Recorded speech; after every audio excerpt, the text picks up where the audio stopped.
осы Рой кооперативінен 2019 жылдың июлінде договор жасаған едік. Сол енді үйімізді қазір осы апрель айында алдық, қол жеткізіп осы алдық. Ройды мен деген ең бірінші өзім біреу арқылы естіп, Аргенмен тікелей сөйлескенмін. Сосын мен ол кісіден былай сұрадым, біздің атырауда үйсіз жүрген адамдар көп, сіз офис атыраудан ашсаңыз дедім. Содан кейін ол кісі айтты, ала қарай біз ашамыз. Сол ашқаннан кейін өзім Ройға жұмысқа кірдім, менеджер болып. 6 ай жұмыс жасадым. Сол кезде осылай договорға отырып, осы үйге қол жеткіздік. Осыған дейін однокомнатный квартира болып Привокзальныйда. Сосын Ройға осы договорға отырғаннан кейін үй істеп бастадық қой, енді үйді алуға очередь келген кездерде. Сонда осы үйді кездестірдік, осы ұнады, осы үйді алғымыз келіп, сосын однокомнатный квартирды балалар сатты, қосымша болып алдық. Бұл үйді біз 14 миллионға алдық, 2 комнат. Баламмен, келінімен, немерелерімен тұрып жатырмын. Балам қазір бақытыда.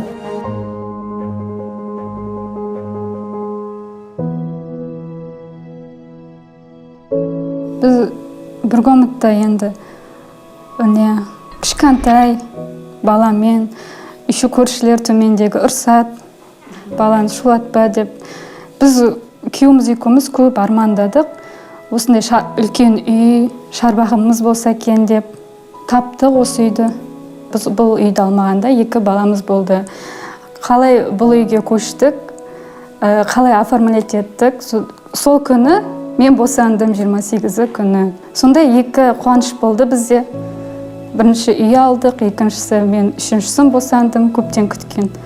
Баламыз болды 5 жылдан кейін. Атын Абдурахман деп қойдық.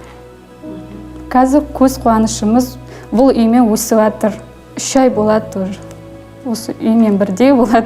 Маған ондай, ой, лахадырон, айтпа бізге анау әңгіме айтқан жоқ. Ондай адам кездескен жоқ. Өзім де сол жұмыс жасап бастап кірдім ғой Ройға. Өзім таныстарым, айналамда адамдар кірді ғой. Кіріп, көбі кірді. Қазір үйлерін күтіп отырғандар бар, алып атқандар бар еді. В общем, 101 демеде адам договор тіркедім, 120 ма, сондай шамада. Біз вообще бұл өмірде ештеңеге салып көрген жоқпыз ақшаны. Бірінші осы Рой. Сол Ройға салдық, ақша салдық. Ондай көпте салмайсың ғой, азғантай салдық. Еще процентсіз, ай сайын 50 мыңдап төлеп. Ешқандай тират ететін ештеңе жоқ. Миллион салып отырған жоқ біз былай қарап отырсақ. Тиын ғой, тиын.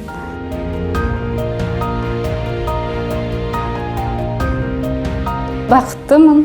Өзінің үйім болған жақсы ғой. Білмей, біз өзіміздің үйіміз болды, бірақ одан үлкен үй болған өше, күшті шаруағы болғасын. Балдар ойнайды, далаға шығып. Көршілер, төменде көршілер айқайламайды, жоламаңдар деп. Бала оғасын шулайды ғой, енді тарсылдайды. Арген Орынғалиұлына, енді оның ұжымдастарының бәріне енді тілейтінім жақсылық тілеймін. Енді осылай Рой кооперативі өркендей берсін. Көп адамдардың алғысына бөленіп жатыр ғой, негізінде. Үйсіз адамдар қаншама жыл, мысалы 10 жылдап, 14 жылдап, квартира жалдап жүргендер үй алып жатыр. Рахметіміз шексіз. Барлық Рой кооперативінің ұжымдастарына рахмет, жақсылық тілеймін барлықтарына. Осылай жұмыстарын, жемістерін көріп, алғысқа бөленіп жүре берсін. Рой өркендей берсін, өсе берсін.